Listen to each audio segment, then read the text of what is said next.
Welcome to Writers Uncut. This is a weekly chat held on Instagram Live with authors Cheyenne Young, which is me, and Deirdre Riordan Hall, who will be here soon. We discuss all things writing and publishing, and we welcome your questions in the comments of the live video or sent to us online. As writers, we do a lot of editing, and because of that, this show is uncut, unfiltered, and unedited to share the real story of what it's like being in this. Adding Deirdre to the talk, and we can get started.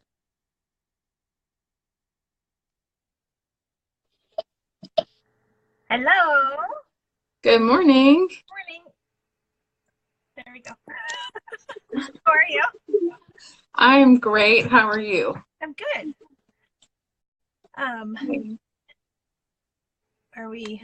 Oh, I guess. Okay. Never mind. I was looking at something. Okay, yeah, that's what I was looking for that. So we are live.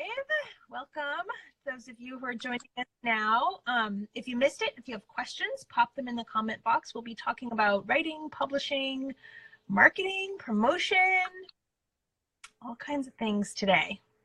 Everything we can think of, because we are unscripted and I didn't get any questions. Did you get any questions? I have one, but it's actually from last week from Voyager, who is our trusty question asker. I don't know if yes, but hey Jen. So you have one question, and if anyone else has any, like I said, pop them in the comment box and we will answer live. Would you like to share your personal update? Yes. Did you say would I like to hear my personal update? Or give my personal update? I don't know what I said. I was like, are you going to update for me? I said, would you like to share? Oh, okay, sure. Yeah. Okay. Yes. First of all, I'm sorry I look like a vampire. I don't know why I'm so pale. I think it's the lighting, because I've actually been getting a tan, you guys. For the last couple weeks, I've been, you know how I say, like, I have my little routines that I do, and I usually write on my bike desk and stuff? Yeah. Well, for the last couple weeks, I've been writing outside because the weather's been so nice. So I, got a tan, so I don't know why I look so pale, you guys. Anyway, my personal update, the last time you heard from me, I was working on a manuscript I was really excited about. And then I wasn't excited about it anymore, and I got 18 chapters written. And I kind of hate the whole thing, so I've set it aside. I do want to go back to it soon and try to finish it, but right now it's just not the time. So I'm writing a freelance bit of work right now, and I was aiming to write 2,000 words this morning before we got on here and to have it, complete. But I wrote 2,400 words, and it's not even, halfway finished yet. So I was like, what am I doing? So I hit my word count goal, but not my completion goal. So I'll be doing that afterwards. So I'm just kind of taking a break from my manuscript because I'm just not feeling it. And maybe we can talk about that later on in the show. We can go into detail. So that's my update. I'm sorry if you hear my dog. She's dancing around behind me. My dog is sitting here begging for me to throw the ball, and it's like, Chewy, it's not time to throw the ball. We've already done that. Now I'm doing this. But about your vampire look, I kind of have a tobacco yellow look. I don't know why I look this color. This is not my skin tone. I think it's like the lighting. It's the lighting in our rooms. I guess so. It's cloudy today, so maybe that has something to do with it. It's very cloudy here, and I'm sitting in front of a window. Oh. And the light's not on, so that has to be it, you guys. I swear I'm not this pale. Speaking of lighting and working outside, I have a question for you. When you are are you on the computer outside, or are you on the what's it called, both, the AlphaSmart? Yeah. Both actually. Because I always print my outline, and so I have it on a piece of paper while I'm writing with the AlphaSmart. But I had ran out of paper the other day, so I had the outline pulled up on my computer, so I wrote on my computer. Okay. So this whole past month of writing has been different from my usual writing. Yeah. And by the way, can we talk about how expensive printer paper is? It's crazy expensive. It's like $8 a ream for however many sheets of paper. And I was like, because my husband was at the store, and I said, pick me up some paper, just the cheap stuff, like the $2 stuff. And he was like, there is no $2 printer paper. Anyway. So yeah. I'm more hesitant about what I choose to print out nowadays. I always, like make it as small as possible. Like Yes. still read it and like condense all the paragraphs and everything, and then resize it after I'm done. Because that's part of Double-sided, yeah. Yeah, I always print out after I do my first round revisions. I print out, and then I actually with the pen do it. But before I move on, I'm kind of like all over the place here. Can we talk about your shirt? My shirt is a banned books shirt from the company Out of Print. Oh, cool. And the back of it. Oh, wow. So it's like all the books that have been banned. It's just really cool, and I love it. But yeah, it's from Out of Print, and they also made my Catcher in the Rye t-shirt. I don't know if I've worn that on here. But yeah, I love it. Lady. Chewy. He wants his ball. He heard something. I saw the typeface, and I was like, what is that? I'm very curious. Yeah, so y'all should all look it up. It's called Out of Print. They sell like socks and bags and clothing, and it's all bookish related, and I love it. That's very cool. Is it on Etsy or is it just No, it's online. I think they sell some stuff on Amazon, but you can just go to their website directly. Okay.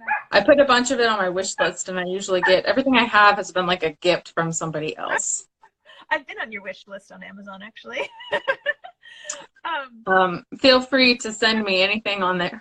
I want to get back to a couple things, including the comments there, but I just wanted to say about working outside is when I try to work outside, I always get a glare, and I can't really see what I'm writing, which I do that. That's why I can't quite use the Alpha Smart. Like I need to see what I'm doing as I'm going, even though I write fast. So do you have like an awning or anything? Or yeah, and it does depend on like the time of the year, because I'm here in Texas, Houston, Texas, which is currently half underwater. We're having a lot of flooding this week, and it may jeopardize my convention this weekend. But anyway, so yeah, there's like, I always joke, there's like 5 days a year that we can be outside here in Houston, and they're always in the springtime.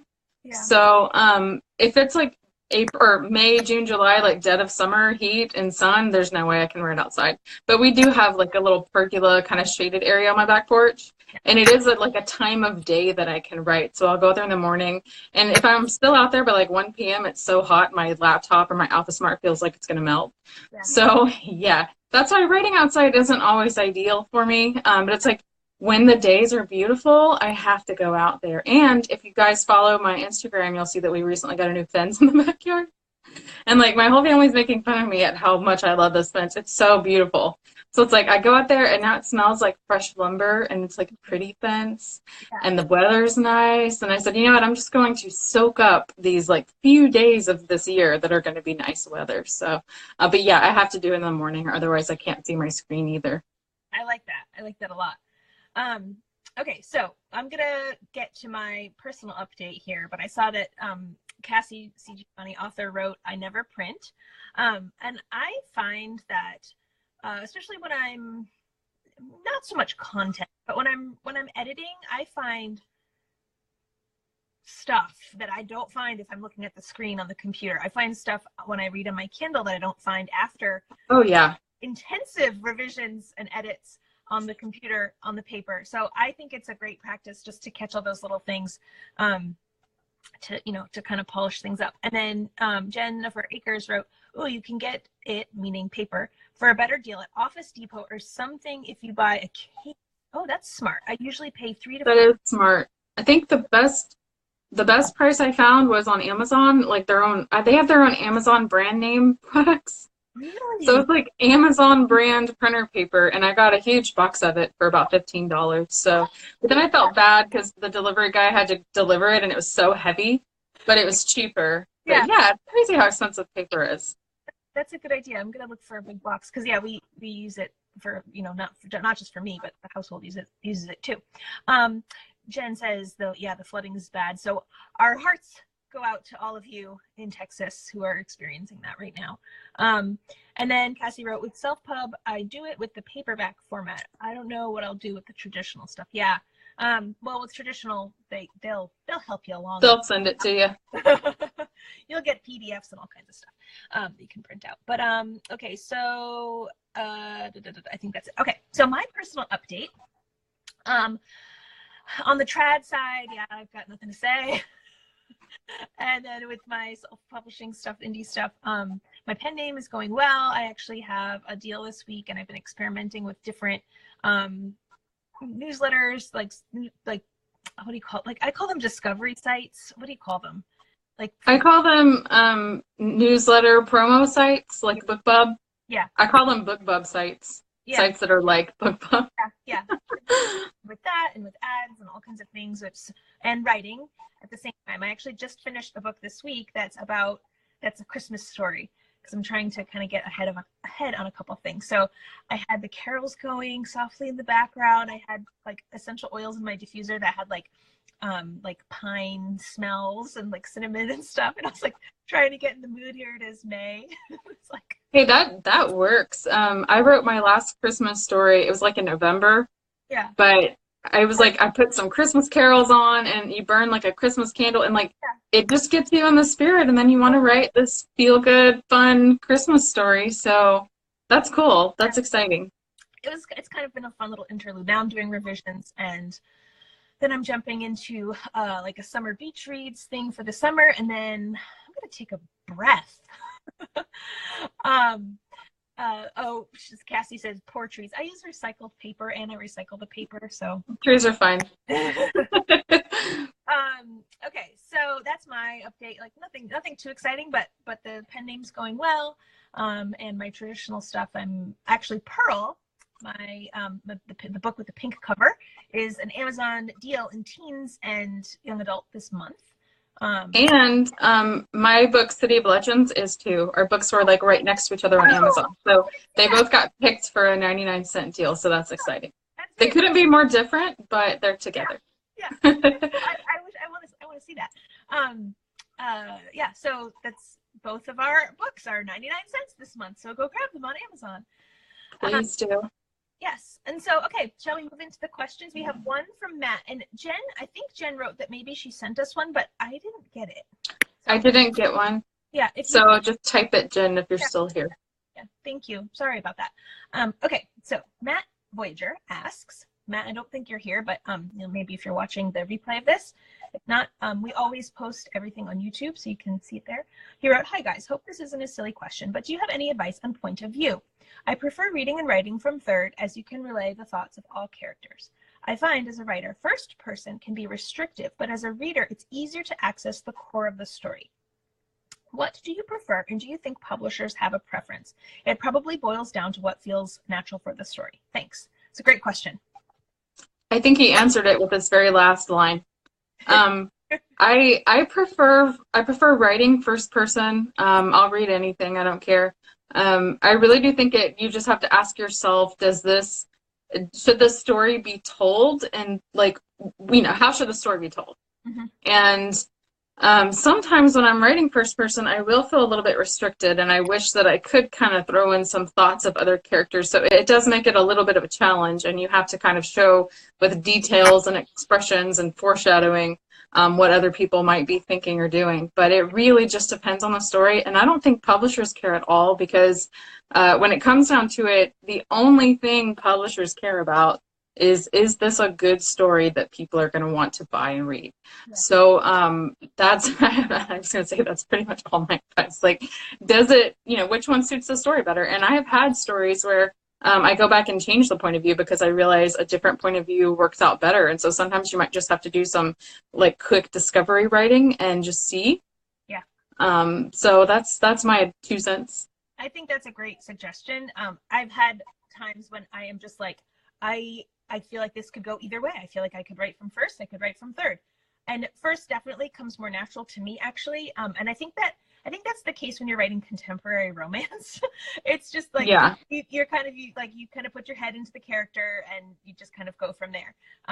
And for my pen name, I've been writing third person close, which means like you see her thought, the character's thoughts, but you're writing from third person, and it's also past tense, that took some adjustment for me. Like the first couple like pages, I was like going back and forth between first and third. I was like, what am I doing?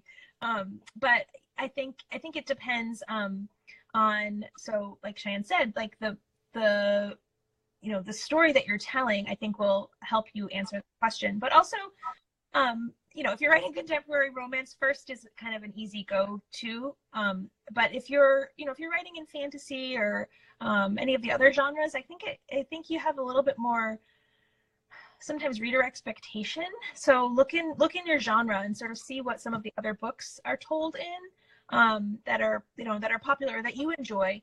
But then I think at the end of the day, the story is going to be best told in the way that you feel most comfortable telling it. So if you feel comfortable writing in third person, have at it. And then, I've done the same thing where I've had to redo a whole manuscript in a different tense or a different point of view.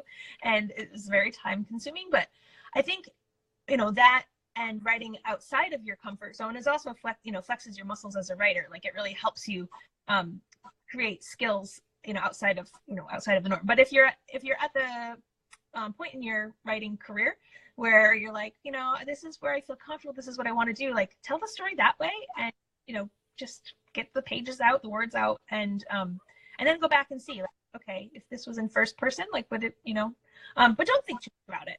And then as far as publishers go, I think this, as long as the story is well told, then you're probably good. Yeah, and I think you made a good point about the genres. Like, read in your whatever the genre you're writing, you want to stick to the average convention. So I think, especially with young adult contemporary, a lot of it is first person. Yeah. But fantasy is usually almost always third person because it's got such a huge world and world building. And also, it might kind of depend on how many main characters you have. If you have one main character and the story is solely theirs, then you could tell it from their point of view. Versus like Harry Potter is told in third person because there's just so much stuff going on. You couldn't. The story wouldn't be the same if you were just in Harry's head. Right. So also, I think if you write it really well, it won't even matter. One of the series that I've been reading lately and loving is a series by Brenda Drake, I believe. It's alternating point of view, but it's third person, but it's just very close third person. Yeah. And I was reading the other day, and I got to thinking, I was like, wait a minute, this isn't in first person. And it's like, it was done so well, I felt like I was in each character's head. And I really was, and I was in the narrator's head. And I was like, this is some really good writing. So, yeah, but just stick to what your genre prefers, I would think. Yeah. And this is my advice for everything. Don't try to be the person that does everything completely different, because guess what? You're not going to get published. So it's okay to fit inside conventional boxes for what publishers are expecting. If you want to go all out and do something weird that's never been done before, maybe self-publish that. Or not. Yeah. Or not. So we have another question from Jen. Yes. I'll read it. Okay, so it says, I was asking how long is too long to take a break from your writing when you need a break? Do y'all have a recommended time frame to take a break? I love how she wrote y'all. We're so Texan. So, Deirdre, what do you think? Timely, very, very timely question, and I almost want to defer to you. But I think so. I have two answers for this, and I'll just answer quickly because I feel like you might have more to say. On the one hand, take as long as you need. I think May is Mental Health Awareness Month, and I think for those of us who are creative, that can really factor into things. Taking care of ourselves and not putting the pressure on the writing, and using it as a creative outlet. And so that might mean if you're working on a manuscript and you're struggling with it and it's not coming and it's just causing you like more grief than goodness, set it aside. Like don't do that to yourself. Maybe do some other writing, maybe journal or write a short story or do something that like is fun and kind of reinvigorates you. But then if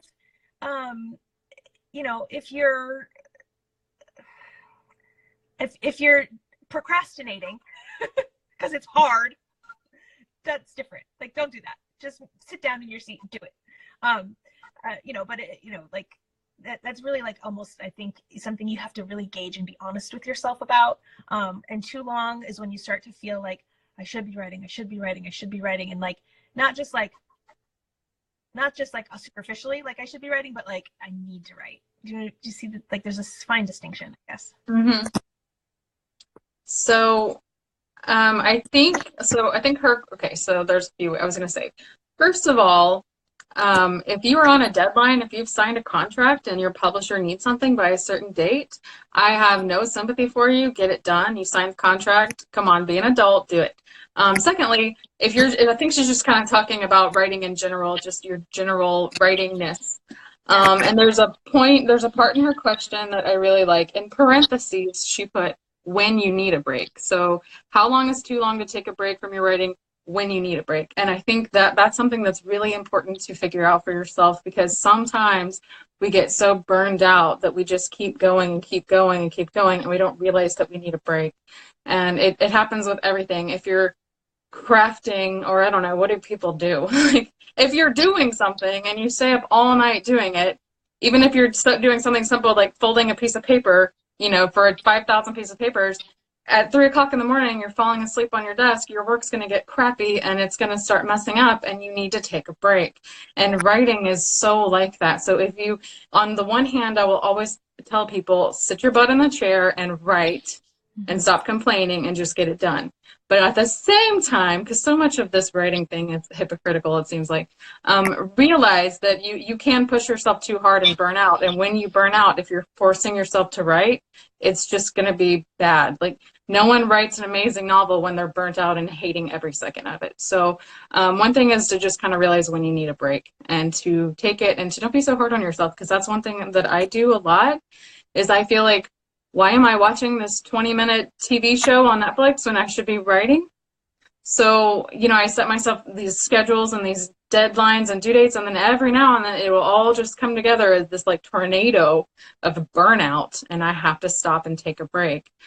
So she said, how long is too long? And I think that's something you kind of have to answer yourself, but I would say it really depends on what your goals are. If you're just writing for fun and it doesn't matter, you could take a 20, 30-year break and come back to it like it's nothing. And I've heard of a lot of writers that do that. I've been to so many book signings, and you'll have a writer that, they said they used to love writing, they wrote in college, they wrote in their 20s, and then they went to work for 40 years, retired, and decided to start writing again, and they still loved it just as much. So however long you need is fine. I don't think there ever is a time that's too long.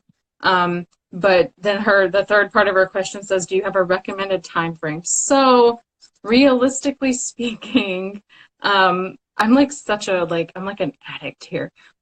So I have told myself, and Deirdre knows this, I will say, you know what, it's time for a break. I'm going to take a week off. I'm going to start fresh on, so say it's Monday, I say I'm going to start fresh on Monday. By Wednesday, I'm going to sneak a chapter in, and I'm writing a chapter. So maybe the trick here is to set yourself like a date for your break, and then you'll break it because you won't be able to help yourself. So that's kind of my roundabout. Again, I'm really terrible at giving advice, you guys. I think deep down, it's what you feel in your heart. Don't beat yourself up. Yeah. Any break is fine, but no break is not okay. So don't ever just force yourself to write. When you need a break, and that's okay. And I would also suggest, if you're taking a break from writing, to try to either take a full break or a partial break from all the things that bother you, like social media, other things that bother you. That's pretty much the only thing in the world that bothers me. Like, stay off of Bookstagram, stay off of book Twitter, stay off of, the websites, maybe unsubscribe from the publisher's marketplace emails that every week remind you of all these people getting book deals that you're not getting. Take a step back from the whole world of writing and just kind of re-energize and refresh yourself. And then when you come back, you'll be much better than before. Yeah. Yeah. Actually, I want to segue maybe a little bit into how to kind of prevent the burnout, like how to take like mini breaks and how to kind of nourish yourself as you're going. But you said something interesting about how like what we're saying is like two things, like I forget exactly your words, but it was like hypocritical. Well, it's like I feel like all my advice has like an A side and a B side to the advice. I find myself like saying very similar, or thinking very similar things, or saying them in real life. And I've been thinking a lot lately, maybe for like the last 6 months or almost a year, about how like almost like we're kind of raised or led to believe that life is an either or, like it has to be this or that. And I think, especially in writing, and especially through the creative process, it can be an and. It can be like this and that. And so just something to think about, as you're thinking about whether, you can take a break and still fulfill yourself creatively, And I think a lot of times, we might point our finger at writing, like, oh, writing is the thing that's burning me out. And like you were saying, sometimes it's actually other stuff, and it's kind of putting pressure on the writing. And because writing, like on its own, whether you have a goal or a deadline or something like that, like those are external things. But the writing on its own is just writing. Like there's nothing attached to it. It's what you attach to it. So I don't know if I went a little too deep there. That was so profound. I want to talk like another hour about that. Again, but I think like I'm the same way as you. I'll say, I'm going to take a break. I'm going to not do anything. And I sneak back. I'm like, oh, but I do think it's important for us authors, writers, creatives, all of us to kind of build in those little breaks, because I think a lot of us can tend to just go. I want that stitched on a pillow too. Jen said, I want that stitched on a pillow. Me too. I was trying to think, what were the exact words you said? Something like, I already forgot your exact words, but whatever they were, I want them on a pillow too. It can be that, like, it can be and. It doesn't have to be either or. It can be an and situation. So, well, we're recording this, so. So yeah. Oh, that's right. We can go back and look at it. So mini breaks, like, throughout your day or whatever you have scheduled for your writing, or say like, I'm going to write once a week during this time period, and whatever happens. Or, if you're on a deadline, like make sure you get up and walk around like once an hour. There's different things we can do to kind of, make it feel less pressurized, like a pressure cooker. And that might be lighting a candle. It might be putting on music in the background. It might be sort of like setting the scene so there isn't that external pressure, shutting off all your windows, all your tabs, like being off. Just unplug the Wi-Fi. Yeah. Give the router to your neighbor. Tell your kid the password, and change the password. Or, another thing that kind of came to me is sometimes if you feel like you need a break from writing, but it's kind of hard to step away or you don't want to, maybe you need a break in a different aspect of your life. Maybe you're working too hard at the day job, or your family's stressing you out, or whatever. So when you take a break for your creative, maybe try to also break from everything, and so you can't always leave your job or whatever, but just try to like relax and calm down, because for me, at least, if I'm having a stressful personal day, I can't write. Yeah. If like something, your cable or your cell phone account messes up or whatever, like, or a pipe busts in your house, like I cannot focus and write because there's something in my life that's annoying me. Yeah. So sometimes we just have to take those breaks. And I've told Deirdre in an email like a million times, I'm like, you know what? Today's just not my day.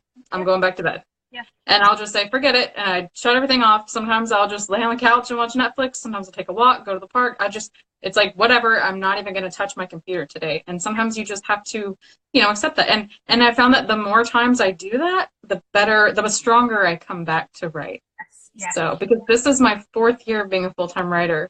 And the first couple of years, I was like complete nonstop, because I was like, I can write. I'm going to write, every single day, and it's going to be nonstop, and this is great. And then I kind of really burned out towards, I don't know, maybe 6, 7, 8 months ago, just like huge burnout, because you can't do that. You have to take a break.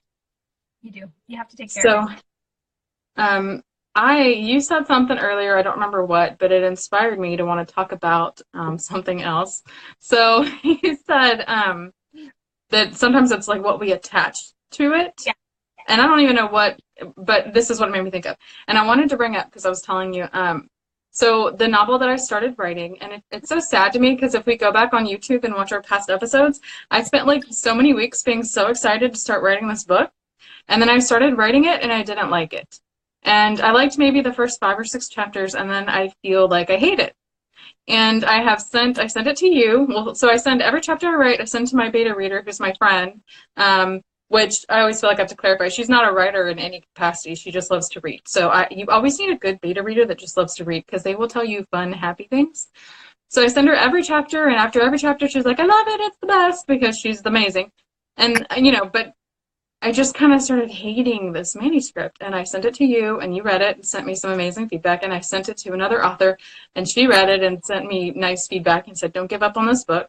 And so it's like I've had 3 people now tell me, don't give up, it's still worth pursuing.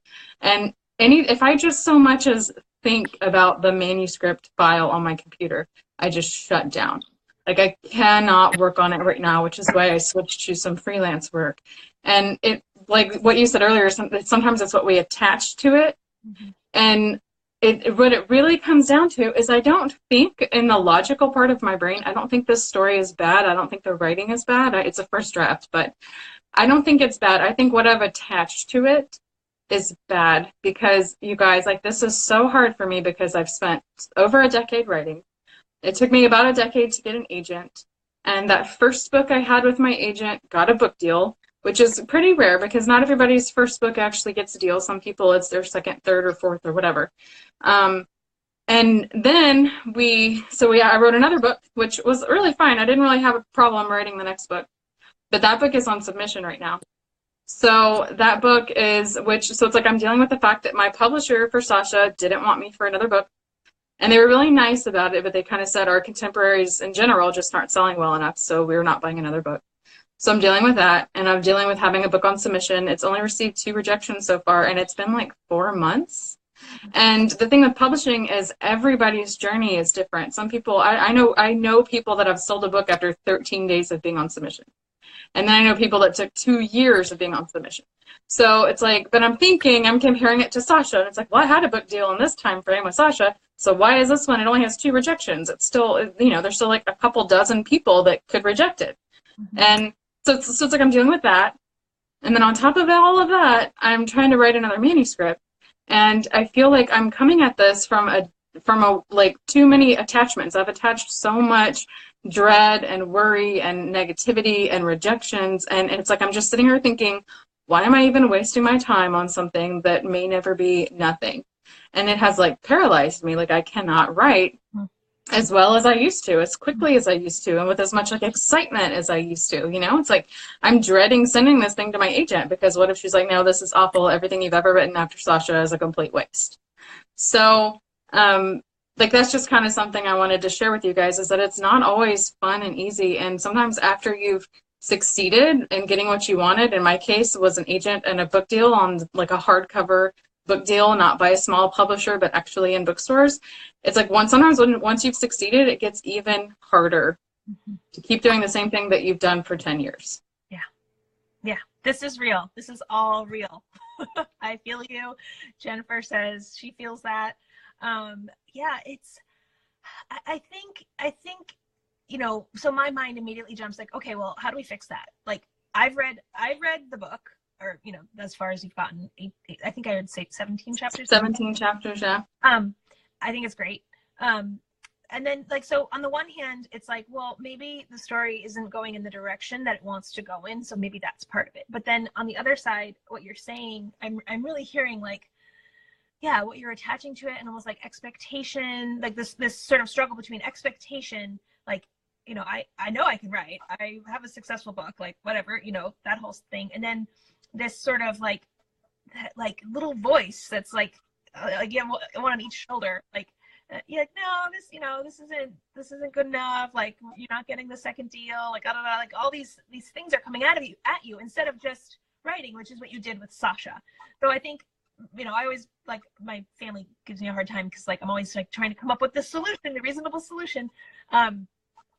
You can try to get back into the mindset you were in when there was nothing attached to it. It was just like, I love this story idea. I love these characters. I'm gonna go there and write my heart out, PYA, right? And so, yeah, I don't know, like, it's hard to disconnect from all of that because it's very real. Like that's part of what's actually happening, all the things you described. But at the same time, like writing is such a creative endeavor, and we create things that aren't real. Like we can kind of get our mindset into a place that's more positive, I guess. Right. And it's not even, it's so weird because it's like a huge mental block. It's not like a technical thing because as y'all know, because I've talked about this in previous episodes, I plotted my butt off. Like it's fully outlined, it's fully plotted, it hits all the beats, and I finally don't have Save the Cat right next to me. I normally do. It hits all the beats, I've got all the plots, I've got my characters, it's like, it's all ready to go. I have a very long outline. All I have to do is sit down and write it. And normally when I have that outline, I can just, I write 2,000 to 3,000 words an hour. But it's like, this is just, it's completely because of all the expectations I've put on myself. And I agree with you. Like, if I could go back, because it's like I have these like fond memories of writing Sasha, or even the first manuscript I ever wrote. Like, you don't realize all the mistakes you're making, all the plot holes, all the bad sentences. You're just writing and you're having a good time, and this is fun.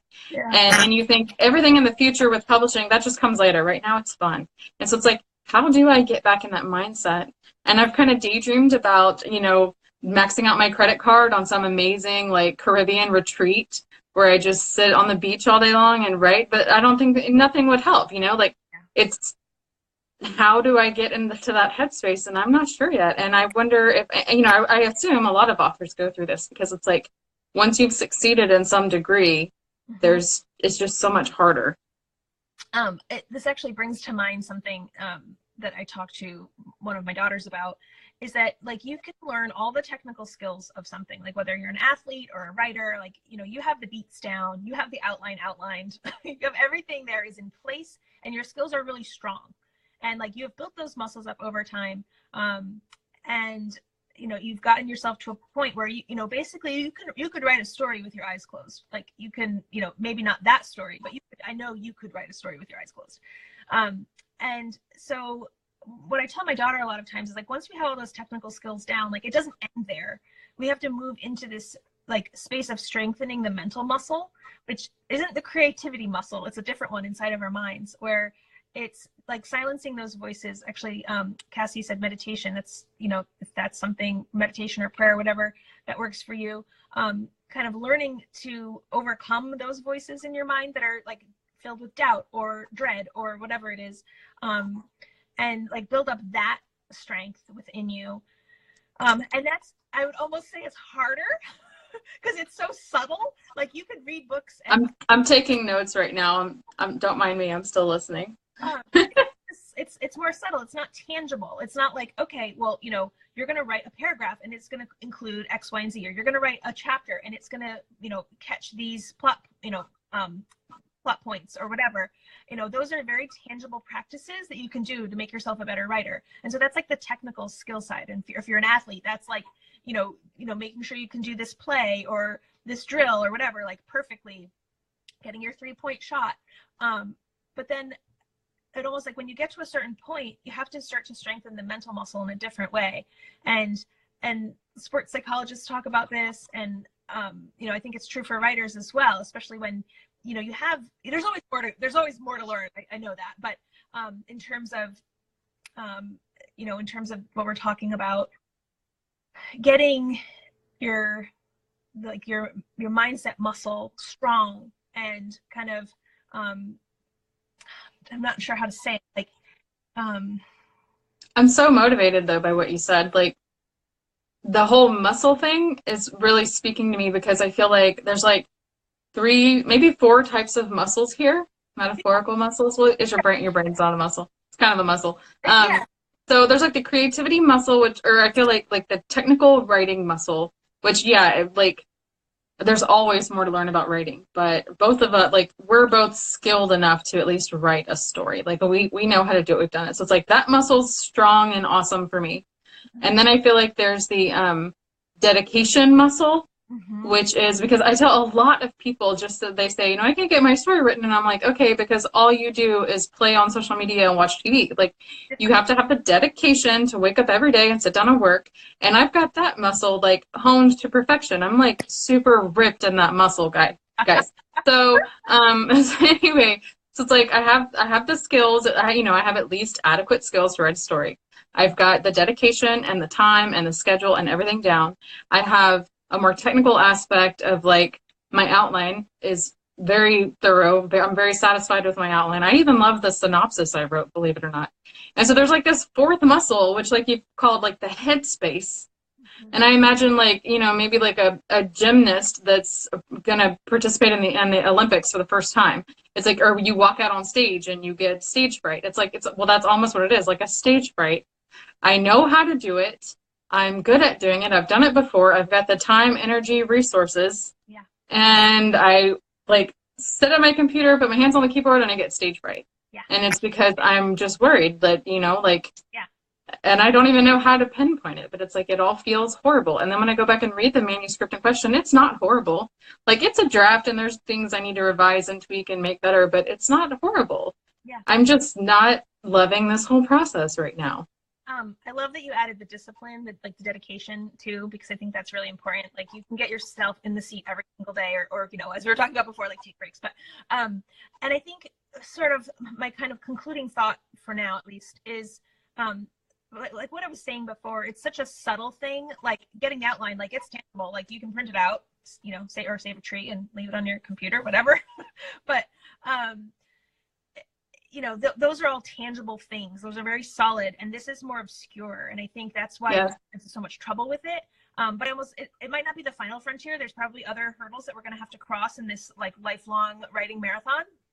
But it's something I think about a lot. And my concluding thought, like I was starting to say, is I think what we can do for ourselves, and there are other practices too, but I think really getting into a mindset of trusting in all of those other strong muscles you have, and trusting in like the greatest good is going to come out of this situation. Like whatever is meant to happen is meant to happen. Maybe this is just a manuscript to strengthen that fourth muscle of the mind. Maybe this is a manuscript that's going to get published and go on and do great things. Either way, you're benefiting. And so trusting that that's going to be the outcome can kind of alleviate a little bit of that pressure. And trusting in yourself, I think, is a really, really big part of life in general.